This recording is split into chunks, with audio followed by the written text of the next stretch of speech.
maybe let TaQ deal with all of the middle. Who knows? Drone is yet to pick a start point. He is hovering over the opposite side of where Teddy is, though, in that top left-hand corner. What do you guys think about a very split start? You know, the polar opposite of what Shox did in that other game. A split start where they can't assist each other. Do you think that's a good or a bad idea?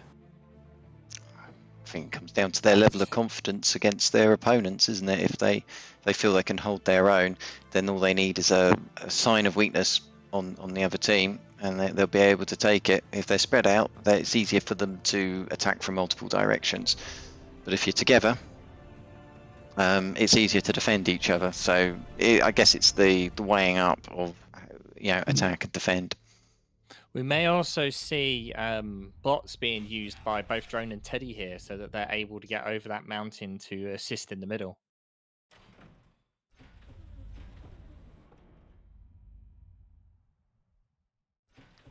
Do you think Teddy would be more likely to use the bots because he's, his control of the field is more impacted by the by bots? Yeah, that's what I was saying. Drone and Teddy go bots. We'll see. JazzCash is going bots. And Drone, his teammates, hasn't yet given us a clue. So decided that economy is more important and a rear LLT. That was a vehicle factory there. That is a vehicle lab. So with a vehicle start, generally you will need 3 metal extractors to afford the running of the vehicle plant. Vehicles are generally higher metal production required, whereas obviously bots are more on the energy side, not as much as obviously aircraft, which are very, very energy intensive. But yeah, so you can see JazzCash has gone bots, whereas TaQ and Teddy have both gone vehicle. So that's vehicles on the left and bots on the right. One addenda to what you were saying about the energy cost for aircraft, hovers are also incredibly energy expensive as well, or energy intensive, sorry. Indeed. So the first scouts have gone out from both sides. See JazzCash's first engineer that was built of the game. Instantly going off to the triple mex point to the right, it looks like. Just look at this line of tanks that TaQ's sending up the middle. All the scouts in the world. Invested quite heavily in those scouts.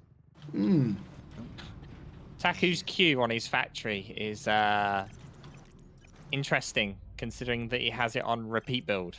Yes, I suspect that he's going to move it around a little bit as time goes. Some of those might be alt clicks as well, where he's injected it to the start of the queue. Yes, as a one-off. The main thing with the scouts, the investment in those is less about the cost of the unit itself in terms of metal energy, but more in terms of factory time. Anytime you're producing a scout, you're not producing a constructor or main battle unit. That said, TaQ is getting value out of them now. Yeah, definitely a lot of good value. Well, less than I was expecting. You got two windmills. 2 wins. It looked like it was going to be a lot more than that. Did they get stuck or something? Because, it looked at the moment he had the whole of the back of the base to play with.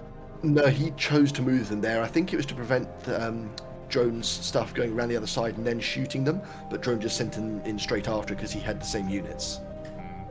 There was also a North LLT that if he would have moved too far, he would have been shot at by them. Once they got past that wind, just directly south of that LLT. Cheeky flea, trying to cause trouble for Teddy.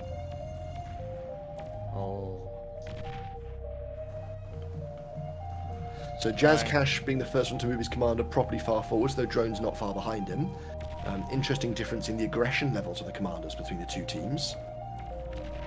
Yeah, TaQ is just started pushing out of his base as well. Flores has suggested you can alternate spectators by double-clicking one of our names, similar to what you did with Requiem when you were to pop away from it earlier. If you do that, do give us a heads up, though, because I am jumping around in a way that will make people violently sick. Indeed. So Teddy's still just sat in his base right now. Not actually moving his commander out at all. No, he has but expanded into the middle with his engineers, but that's about it. bear in mind the commander is a 300 build power unit. That's a nano turret and a half.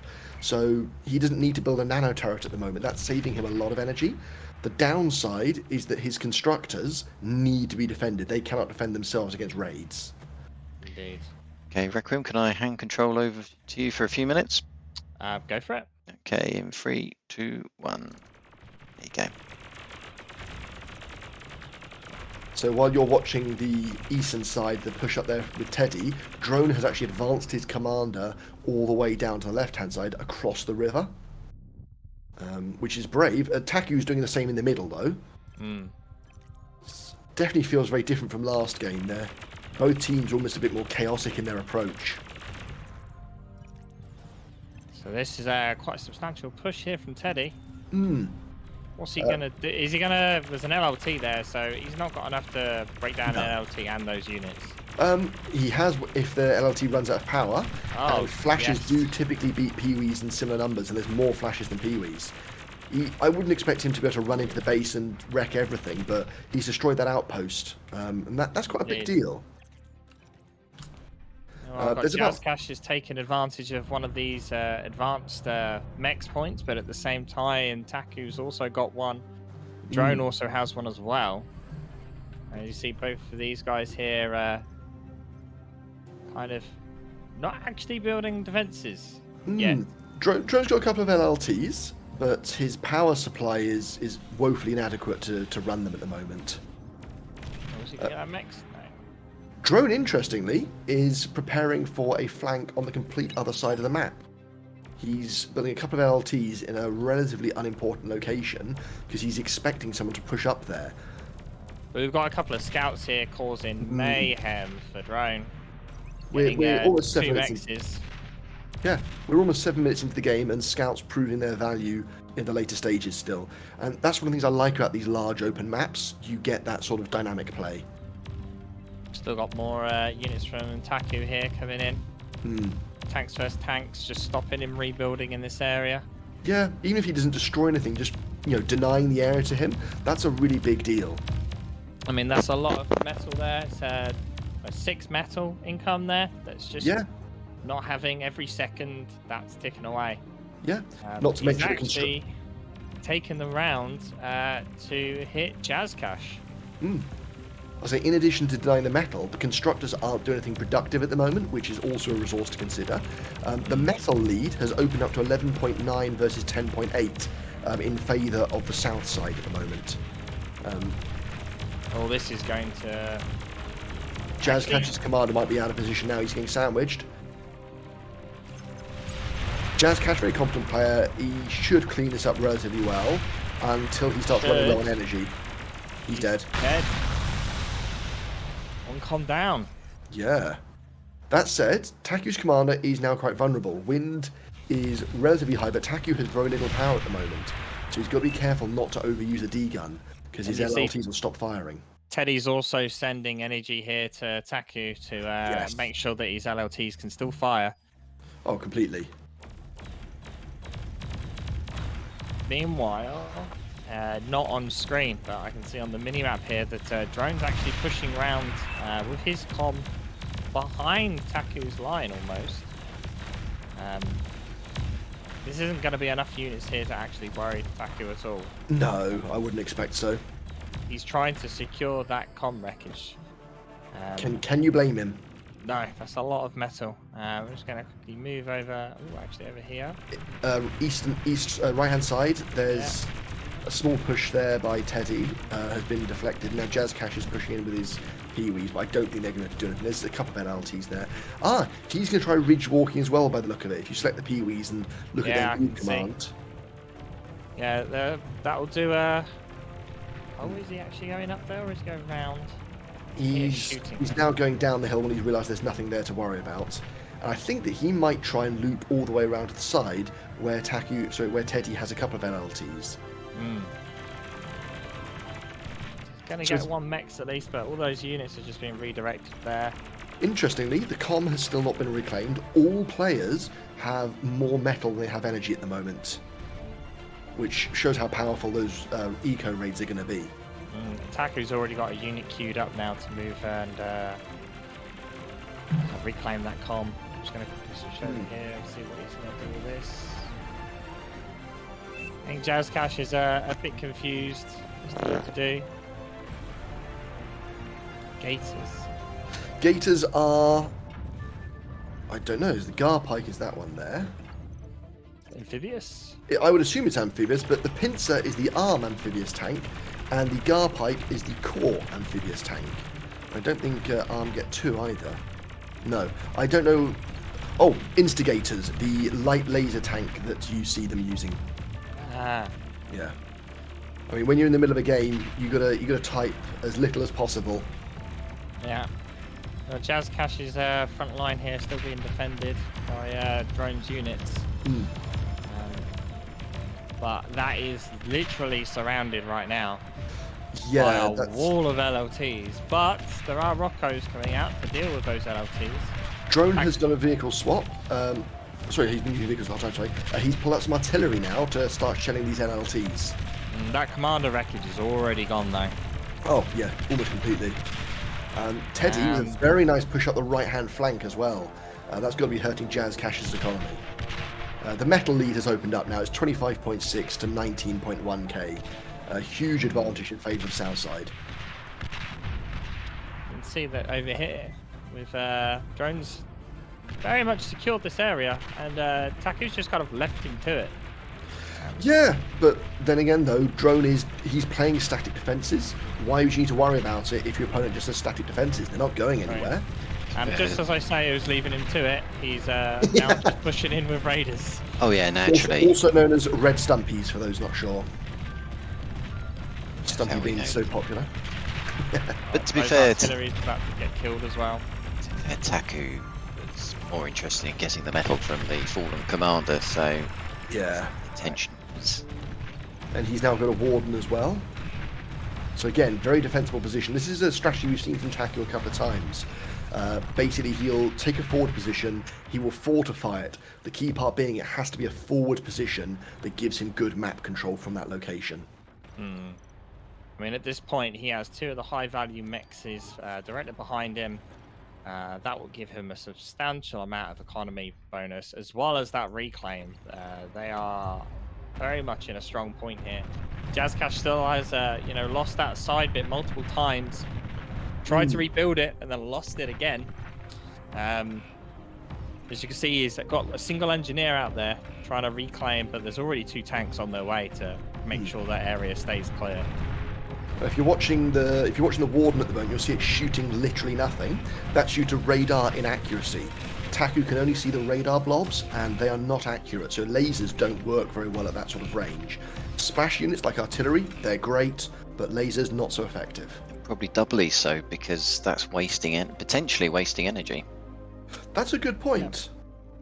It is only 50 energy per shot, but that is nothing to be scoffed at. Actually, PtaQ is overflowing energy to the extent that he's now starting to build bombers.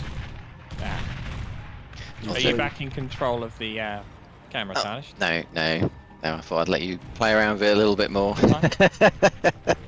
Give people a break from me. Stalemate over there. You can see that PtaQ's starting to move up some raiders here. The light layers towers don't really do anything against these guys. It does, but nowhere near. You need units. No, especially this many. That's 13 stumpies. So the Pee-wees being uphill will help, but the Pee-wees are going to fall quite quickly. You've got some raiders coming in from the side, but again, they're not really in position to do anything. He's tried to push, but he's been pushed back there from the north. He could have carried on going if he'd wanted. I think his concern was losing them near the opponent's base and donating the metal, or gift of peace as it's been called before. So, one thing we're about to see, and apologise for the zoom out. I think you're allowed to zoom out, it's just how quickly you do it. I'm saying. Notice this going on right here. Are these the bombers you're looking at? Massive bombers, yep, and some blade wings about to move up that right-hand side. He knows where the comm is. It might be going for the comm. Six bombers won't snipe a comm. For core, I believe you need 12 or so. I had the number written down somewhere, actually. He is already building air defense. His air's been spotted. Will it actually be able to do anything? With core, you need 15 shadows to snipe a bomber in one pass. I'd also take umbrage with your use of the word mass of bombers. That's 6. That's far from a mass. It's more than nothing, though. It's more than nothing, and it's certainly enough to do damage with. I will completely agree with that part. Didn't do as much damage as he was hoping for there. He got 2 mexes. He got some nanos as well. The nanos are a really big deal here. True. Oh, it's a big push on the side. Sounds like Jazz Cash is getting fed up of Teddy cleaning up that area and going, right, that's it, get off my turf, get off my yard. Indeed. I don't think he necessarily has enough stumpies here, though. Because he's also getting pushed just slightly to the right. Drone is just GG'd. Yep, and Jazz Cash follows shortly afterwards. Obviously, Jazz Cash could have done /take and taken his units. So which is the... between games, we've been requested if you can show the standings a little bit more, not just have cameras on ourselves. It's one of the things I want to pass on to you. Okay, yep, we can certainly do that. So that was Teddy and PtaQ being victorious. Indeed. In that one. So if we... So